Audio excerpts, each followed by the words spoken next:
Hello, everyone. This is Melody Chang from GenScript. I'm a segment marketing manager, and I'm responsible for vaccine development solutions. And today, my topic is tools advancing respiratory virus vaccines development. There are three parts. The first one is novel vaccine types and mechanism.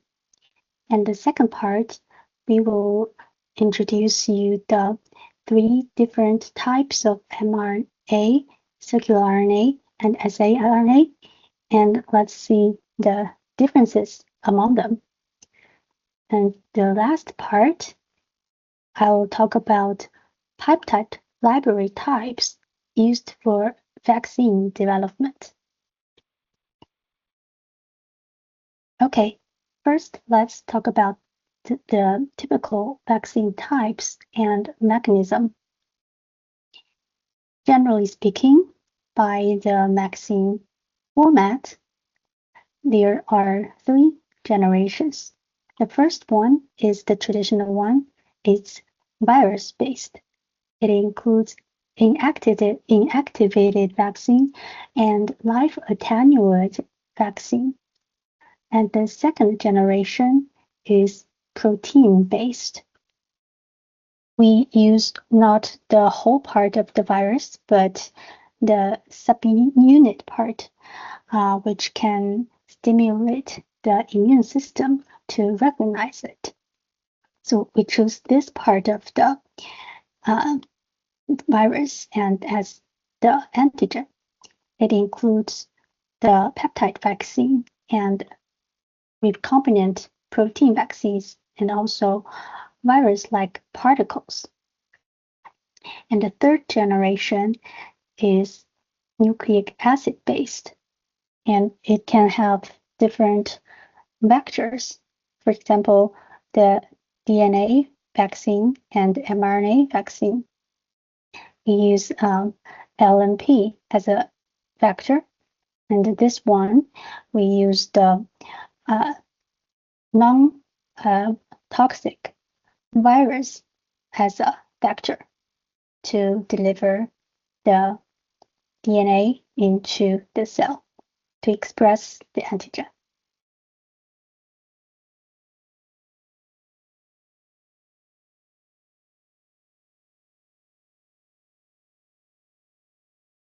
Okay, next part, let's check the typical vaccine types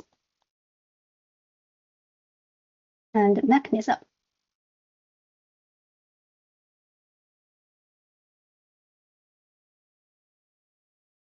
Okay, previously I have shown you different generations of vaccine. Let's take a look at it in this way, visually.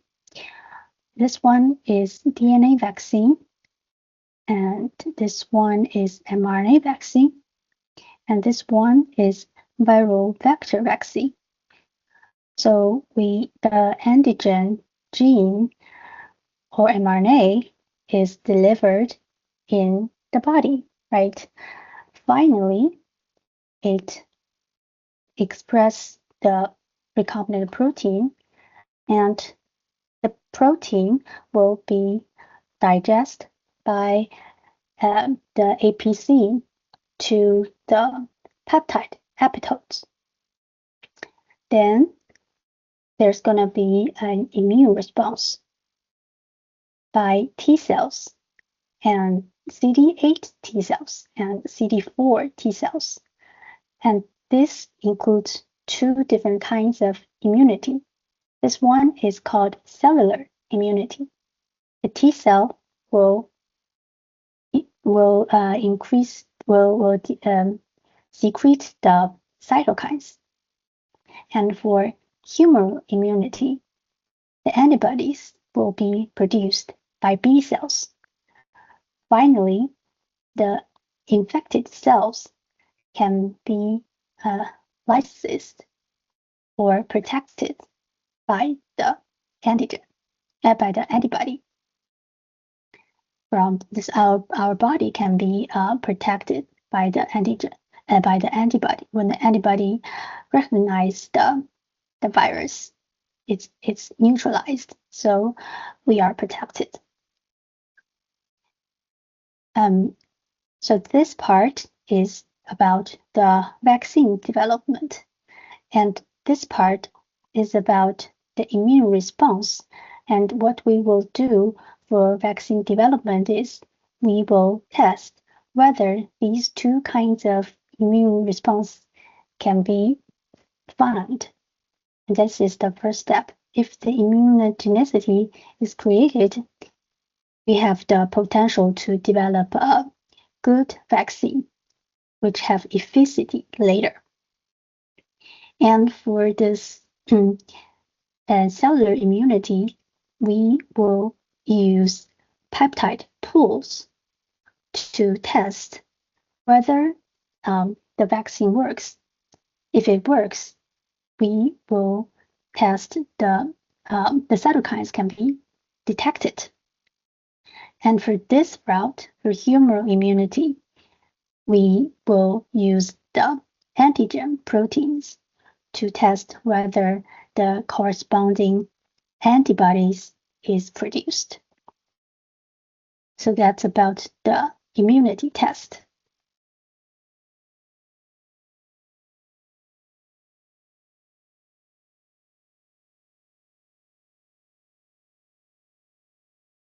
Okay, we've talked about different kinds of vaccines, right? Now let's take a look at specifically the infectious diseases. Of course, infectious diseases include the respiratory viruses. And the result is recombinant protein vaccines rank the first. So this recombinant protein is most popular types, and relatively speaking, nucleic acid vaccine is relatively new, right? So it's ranked the second. And the third one is the first generation, the traditional vaccine. It's inactivated vaccine. And then the viral vector.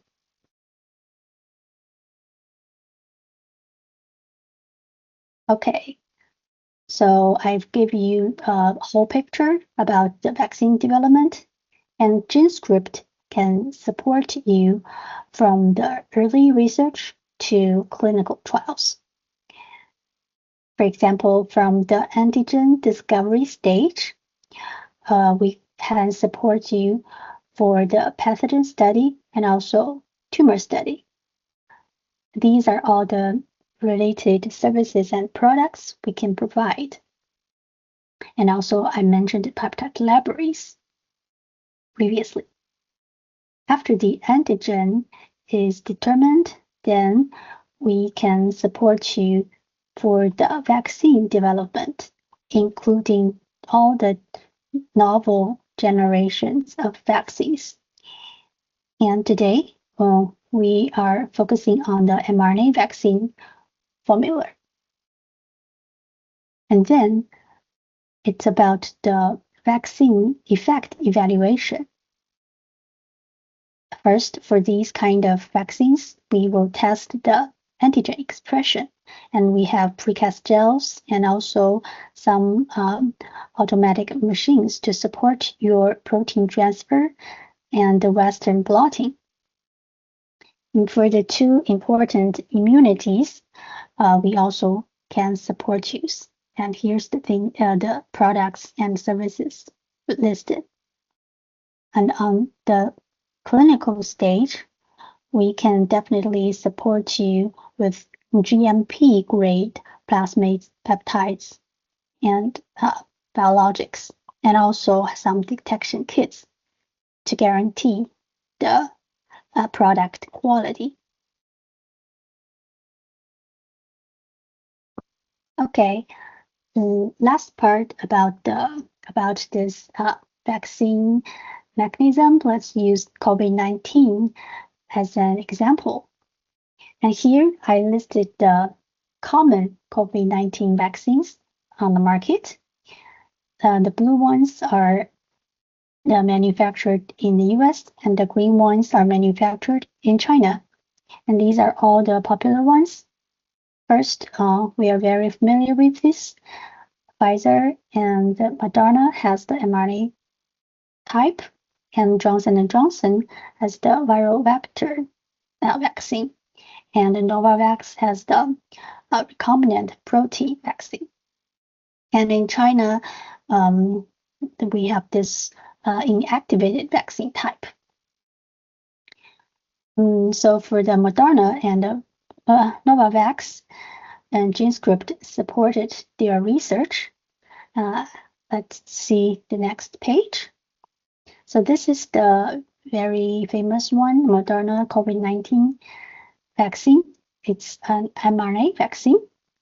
In this paper, they're trying to check the dosing intervals and the impacts on it, choosing from 1 week to 8 weeks. And GenScript provided the antigen proteins and cell lines expressing the SARS-CoV-2 S proteins for the humoral immunity-related tests. And this is the protein vaccine from Novavax. This paper, Novavax is testing the antibody breadths by 3 different shots. The first 2 shots is similar to the wild type of SARS-CoV-2, and GenScript provided the insect-expressed fluent as glycoprotein. And also, we provided the recombinant antibodies. It's used for testing the ability of antibodies in plasma. Okay, we've already know the novel vaccine types and mechanisms, and also I gave you an example. Next part, let's take a look at different modalities of RNA. Okay, if we want to have mRNA, before that, we need the DNA template. And in the very beginning, it's the gene of interest.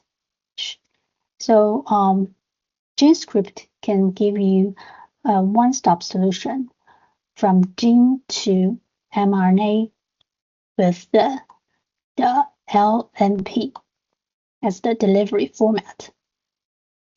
In each steps, there are different parameters you can choose. And then not only we can have the RUO format, as I mentioned before, we also can support you to the clinical grade. Okay, first is let's see the mRNA, the basic version. Here's the structure. It has the coding region and translated region and 5 cap and 3 and poly A. All of these parts have different functions. For the 5 cap, the capping efficiency and the cap structure can affect the immune system, whether it can be recognized or not. And also for the coding region, if we modify the nucleotide, it also can help with evade from the immunity from the immune response. We also want to optimize the codon to increase the protein expression later. And for the UTR region, it can also they are also regulatory elements to help support the stability and protein expression. And the last part, the poly-A, the length also affect the stability. For the 5' cap structure, it plays critical roles in translation, initiation, and the stability of mRNA.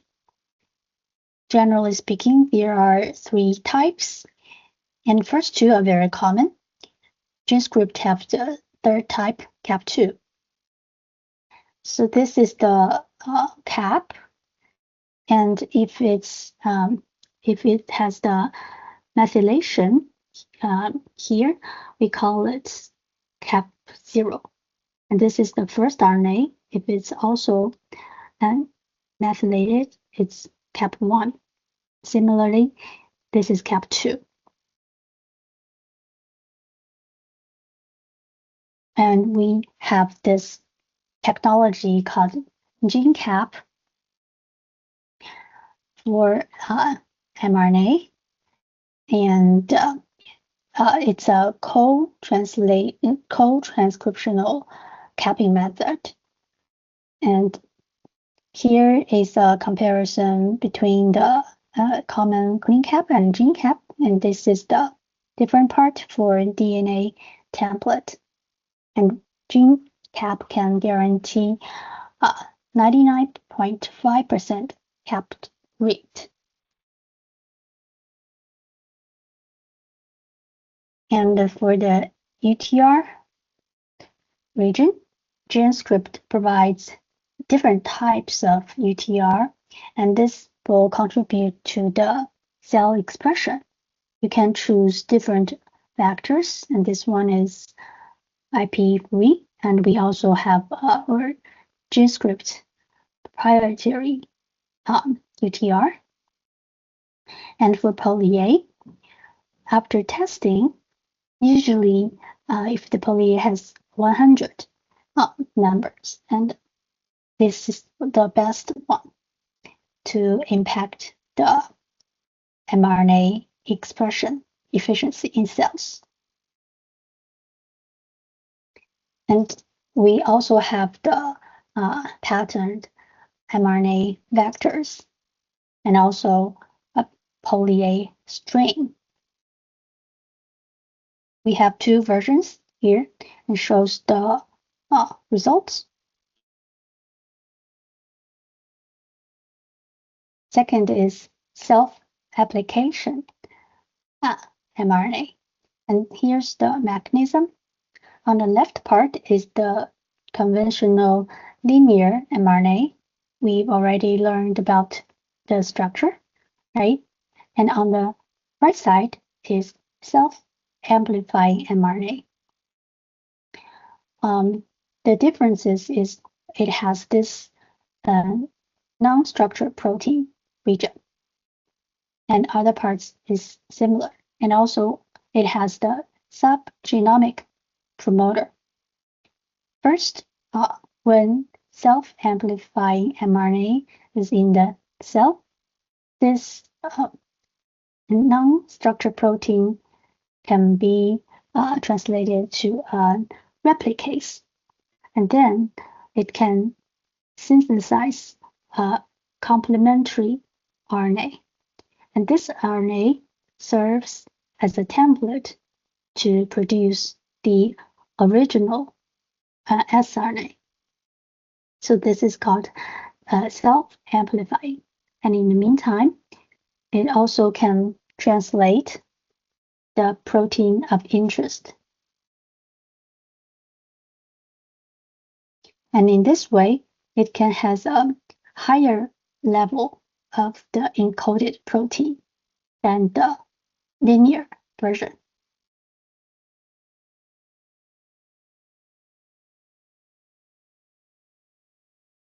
And now we have this first approved saRNA vaccine for COVID-19.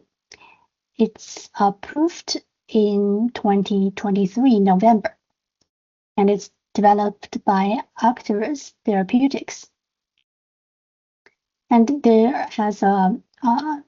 conducted clinical trials and showed the comparable safety and efficiency, but the dose is much lower compared to the mRNA vaccine from BioNTech,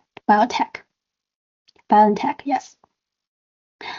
And now here's the list showing you the saRNA vaccines under development, including some respiratory viruses and also other infectious viruses, and then cancer also is another field that saRNA is developing the vaccines. And last is the circular RNA.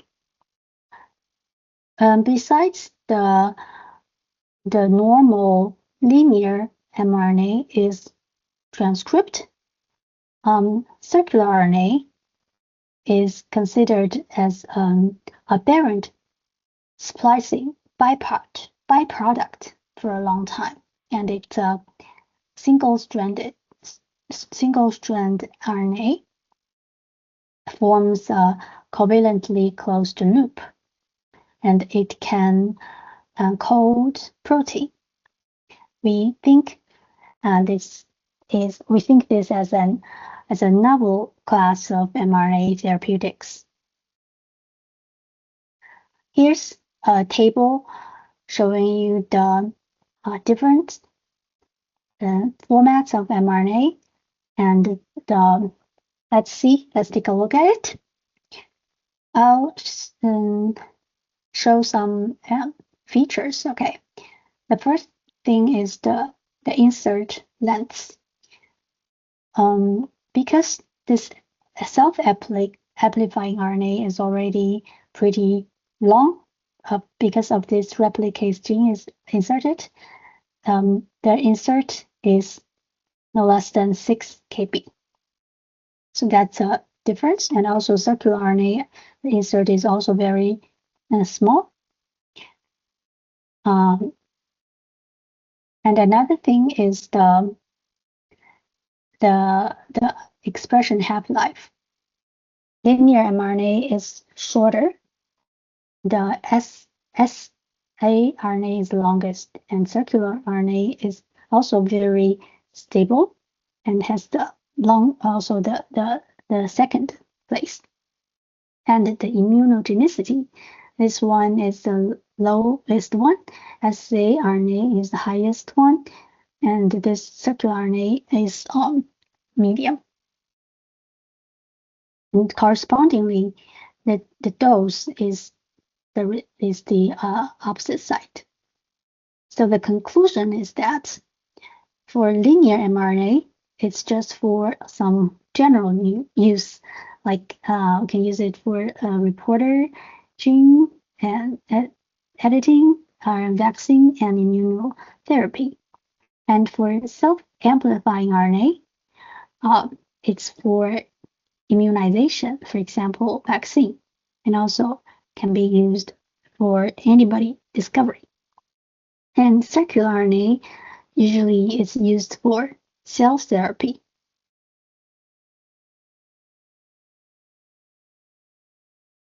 Last, talk about the peptide libraries used for vaccine development. There are different kinds of peptide libraries. For example, adenine scanning library, random, scrambled, truncation, positioning scanning, overlap, and T-cell truncated library.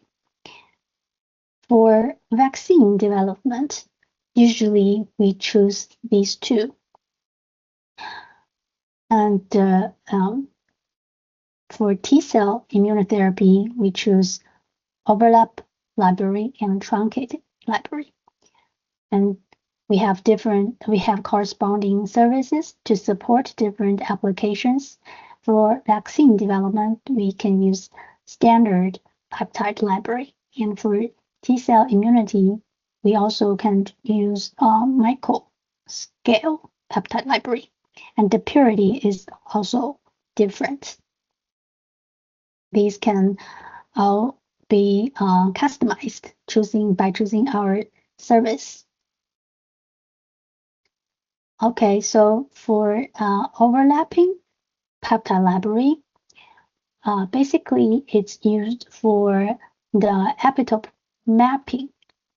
We want to check the antigenic sequences for epitopes in T cells and antibodies. So it's for the epitope mapping analysis for the vaccine development. You can use these online tools from us, choose overlapping library, and input the sequence, then set the design parameters. Here, for example, peptide length, you can choose 15, then amino acid overlap is 11. Then using this tool, you can get your results. Second one is alanine scanning library. It's specifically used for the key amino acid identification for binding function, stability, and conformation. And the application is to identify the key residues in epitopes.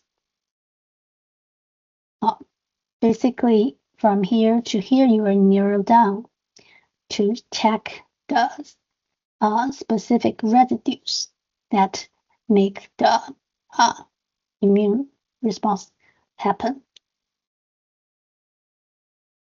Also, you can choose our online tools and input your peptide sequence and have our results. Here, I give you an example by using alanine scanning. It's the purpose is to identify the key residues in the CDR regions of the SARS-CoV-2 antibody, and GenScript helped the customers to design this arrayed alanine scanning library to replace all the non-alanine residues, and the native alanine is replaced by serine. Then all these CDR have replaced. Then here's the result. Okay, we not only have the library services, but also first you can check our catalog peptides. We have peptide library off-the-shelf products, so it's ready to use. Also, from GenScript, you can choose other peptide products if you are also working on other areas. And we have this extensive range of biologically active peptides for different applications. And we have like cell-penetrating peptides and obesity and diabetes peptides, neuroscience peptides, etc. And we can have a very quick turnaround time, and all these peptide products are available now, and we have different manufacturer sites, including United States, Netherlands, Singapore, and China. Okay, that's all for today. I've introduced you different kinds of tools to support your respiratory virus vaccines development. Thank you for listening. See you next time. Bye.